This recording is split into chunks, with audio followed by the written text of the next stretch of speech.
Good morning, everyone.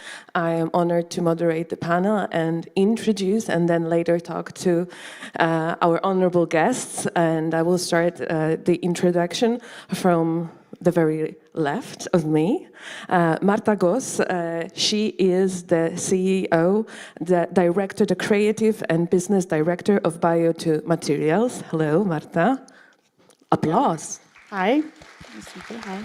Nice to have you here. We also have Gabriele Rolandelli.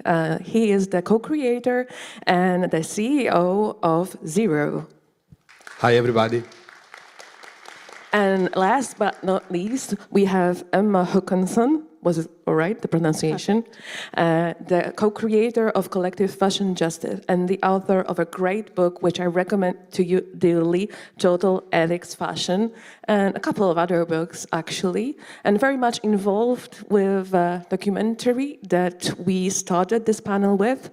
And before I ask the question to all of you, I would like to relate to the subject of our conversation, which is innovation, and the subtitle being Leather 2.0. And Emma, my first question would be, how do you understand Leather 2.0 and generally the concept of innovation when it comes to materials in fashion, in relation, of course, to the documentary we saw and your organization and your work?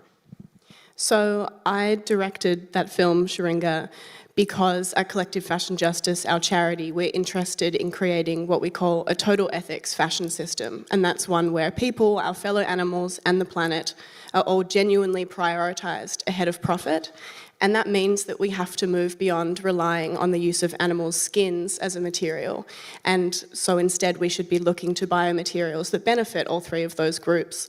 That also means non-fossil fuel-based materials, but we know that animal-derived leather not only has a massive climate impact. We did the first methane footprint of the fashion industry recently, and its methane impact is so outsized. But also from an ethical perspective, there's human rights violations, but also we used to use whale skin, we used to use dog skin, all of these materials that now we would never consider acceptable. I believe, and I'm working for a future in which that is true for all skin use in fashion. We just won't consider it a material so much anymore. So this is a starters of our conversation, and I'll ask the same question to both of our guests. So, Gabrielle, how do Zerow understand this concept of innovation in the field of materials in fashion? I personally believe that while we look at the future of leather, and we should look at the future of leather and how to go on, we shouldn't forget how the industry looks today and what's available and what can be improved. I think that us at Zerow, we are an example of that because we started like collecting all kind of leather waste from many different factories in Italy, and now we provide a solution that help designers all over the world to access to it. So I think the real matter here is like understanding where we should go, in which of course like innovative material can be a very important solution and can reduce importantly the impact of the fashion industry, which is like by definition mostly referred to the sourcing of material. And to do that, we have to assess the limits and the opportunities also with the existing supply chain, because there are many processes that can be already transformed into more sustainable ones, and we should do it while we look to new solutions and to substitute a part of the industry which, by definition, cannot be sustainable. So one doesn't exclude the other, it's support, you both support each other, like pushing forward, but at the same time dealing with what we did in the past and what we can do like immediately, because waste is something we create every day, right? Okay, yeah. So moving to Marta, I think Marta is here a bit like a representative of a science community, I would say, right? Because yes. The company you're co-creating and that you're working at is all about connecting science and fashion. So how do you understand the concept of innovative materials at Bio2 Minerals? Materials. Hello, hi everyone. And to add to my panelists here, to my colleagues, I represent here an innovation side of the leather industry. Our company that is called Bio2 Materials is a startup based here in Warsaw. It's a Polish innovation, and we created the first chocolate leather that I would like to talk about. Sounds very tasty. Later on. Go on. And we basically use food by waste from Polish chocolate factories here that we develop and then create a new leather alternative, vegan leather. And that is our proprietary new material that I would like to introduce later on. Okay, so we'll get into that, but coming back to you, Emma, I think that it's very important that collective fashion justice is not only a platform for activism, but you also very much introduce how not only to make things that make a difference, but also how to talk about them, how to understand the way we work with the system that we created, not only with things, but also with words. So tell me, what about the total ethics fashion concept is when it comes to how we talk about fashion, how we understand the place of fashion in our lives? So I coined the term total ethics fashion because we've heard of sustainable fashion, of ethical fashion, these terms that are thrown around obviously constantly.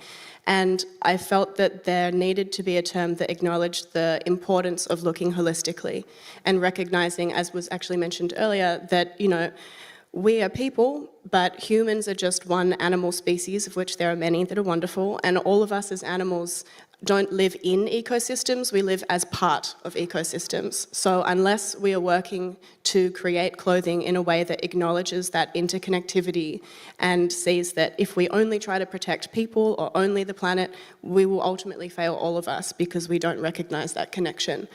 And because of that, we also try to avoid and move beyond this more sterile discussion of sustainability that only looks at emissions and chemistry and things that are very important, but that when we talk about what we want to sustain, it's not just what do we sustain within planetary boundaries, but what is moral and right to sustain. You know, we could have a version of the fashion industry that can sustain ecologically, but if there's still modern slavery, we shouldn't want it. If we're still commodifying living beings like animals through their exploitation, we shouldn't want it.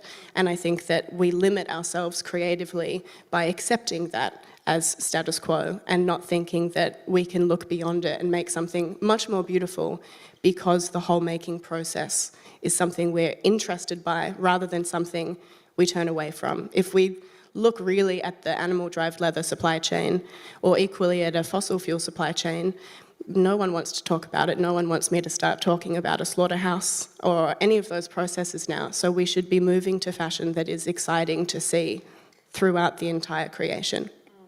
That's super interesting and super important, I think, because we rarely, and that's why I'm so happy with this panel that is happening, have an opportunity to look at one problem from different perspectives, to have an interdisciplinary look. So we could understand the complexity of the problem, because fashion is very complex, especially now as we're in transition. So asking questions, even the difficult ones, that are also ethical, I think is super, super important. And what you said about our environment, we are a part of nature, but we're also a part of a culture. And this is to you, Gabrielle, because you're part of this, you know, like wanting, wishing it or not, you're part of this huge cultural tradition and around Florence and in Italy in general, dating from Renaissance times, of leather production and cultural rituals, communities that built around leather production. So how can you translate that in the 21st century? Of course, it's a tricky topic, you know, to talk about sustainability in the leather industry.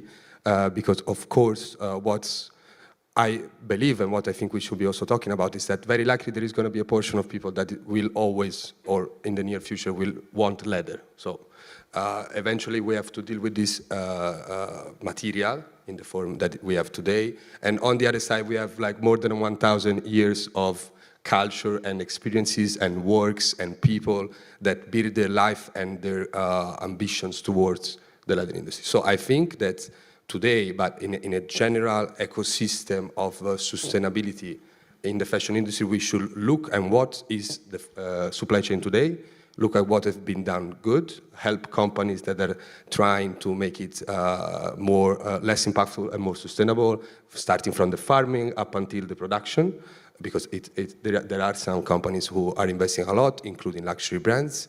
So we have to really frame the leather industry into what are the good use cases, what are the bad ones, help who is doing good, condemn who is doing bad, and everybody purchase leather. So I think it's pretty easy in the end when you look at the material to understand whenever it's something that is done according to certain standards or not, compared to fabrics, which is a bit more complicated.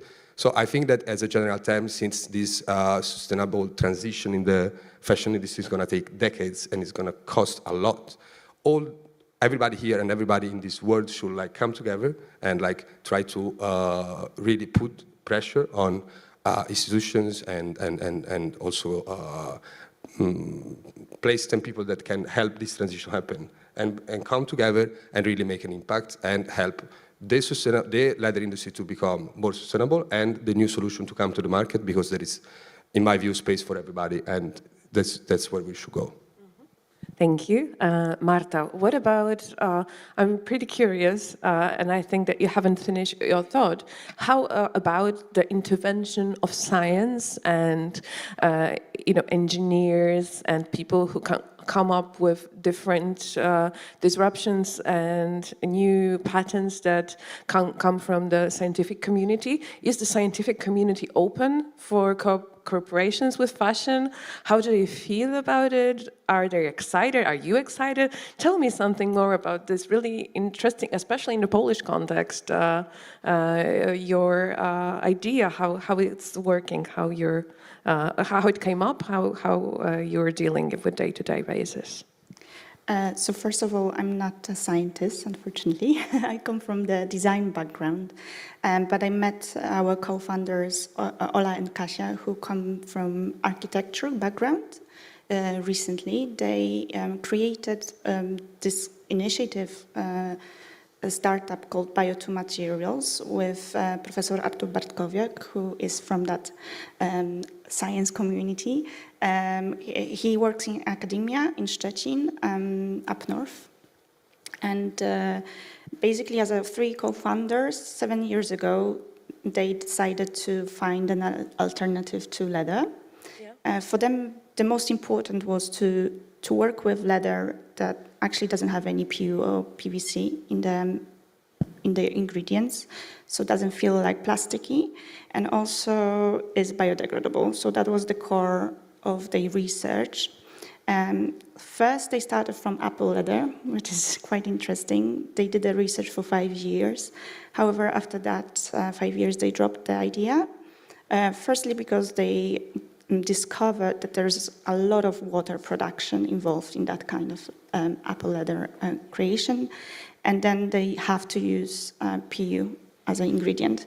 So through that research that already they did, they also found out that dry ingredients work the best. Hopefully, Szczecin, where Artur is, where actually he works, is full of chocolate factories. So he was able to obtain some waste from chocolate factories, and these are very specific ingredients: cocoa husks and walnut shells that are our main biofillers to our leather. And actually, we just created, this year is the first year of commercialization of this material, and we are very happy to introduce it to the market. We already found out some partners who are willing to do so. Apart from the material innovation, I think it's quite important, and it was already mentioned, that this collaboration is very important for all of us.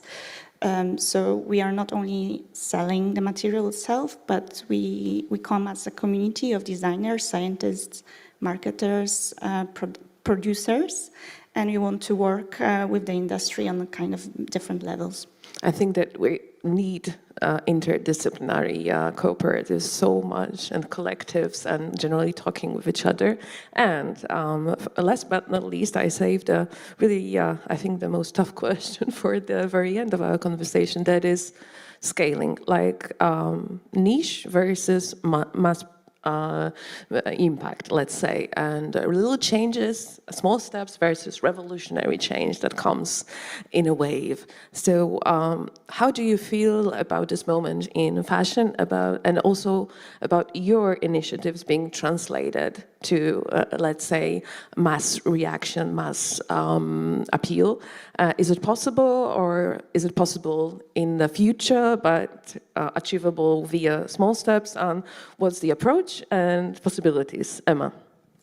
I think that it's really important when we look at alternatives to leather to acknowledge that there are a diversity of solutions. We're not going to find just one that fixes everything.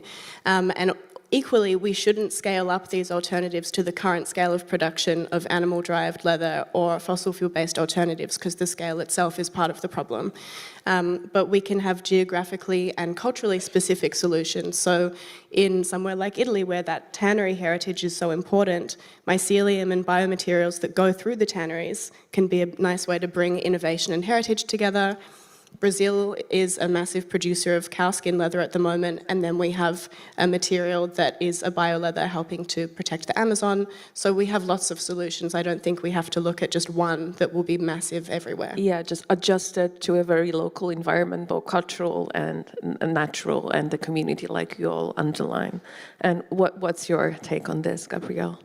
I mean, of course, scaling is the hardest part in any business, in any innovation. I consider our case, and we are trying to innovating a very old and traditional sector, which is the waste-related surplus leather and fabric also, because we deal also with fabric ones. Like the first thing that I want to state is that, like, I think that the scaling solution should start from the waste, because it's the biggest problem that we have right now in fashion as well. So there is huge quantities of surplus material, unsold goods, scraps, whatever you name it, call it, defected material, and we should start from that, and that's why I personally started from this, and we are actually scaling as a company with our marketplace. So I think that the real issue then it's also an entrepreneurial one. So you need to have a global vision, you need to have a global mindset, like onboard people who have the same one, invest heavily on sales. Like every company, the product itself is not enough. Like you need to build an infrastructures, and that is the first step. And we are happy now to be selling internationally, but of course we have a long way to go. And on the other side, collaborations, like always, be here, be with other innovators, talk, exchange, think, and drive innovation. And I think that really in these moments important things can happen, and that's why I'm happy to be here as well. Exactly, thank you so much. And Marta, what about these innovative scientific innovations and solutions in your Bio2 materials? Yes, biomaterials, as we all know, is a tricky but also a quite important factor of the fashion industry at the moment. I see so many innovations for the last years, and I'm happy to see also companies from kind of different approaches to how do they look at the material production from different perspectives. So I think it's important to mention the three main factors, as me as an ex-designer always interested in. So scalability, as we mentioned, but then affordability, so the price, and then and apart from that, also like a possibility to actually create a product in a longer way. So I'm happy to say that our innovation is fully scalable, that's why I joined the company. It was very important for me to see and to be excited about the product that I can see not only in the lab, but actually in the longer way in the production processes. We create a material in rolls, 70 centimeter width rolls, And we have manufacturing possibilities in Germany, but everything is quite local, so our own production and development is based here in Poland, from sourcing to product development, and then we manufacture in Germany. I think this is something quite visible now as well. Whenever I go to any new fairs with new materials, we see more companies kind of having the ability to work with production and very closely to companies, not only in the lab. And as we know, scalability for startups is really difficult sometimes. Yeah, that's definitely true, but also events like that are full of possibilities and opportunities to talk, to meet, exchange ideas. I very much encourage you to meet our speakers and talk more, because as some of you know for sure, I would love to talk with them more here on stage, but we have to make way for other fascinating subjects. So give a huge round of applause for Marta Goss, for Gabriele Landelli, for Emma Hackinson, and for their initiatives, and buy the book. And yeah, for me, maybe too, and remember, you can see the entirety of the movie online at Waterbury, and you also can buy books by Emma. And please, take interest in everything that our speakers are doing, because it's super fascinating. I assure you, I did the research, so my recommendation is that. Thank you so very much. Thank you. Thank you. Thank you.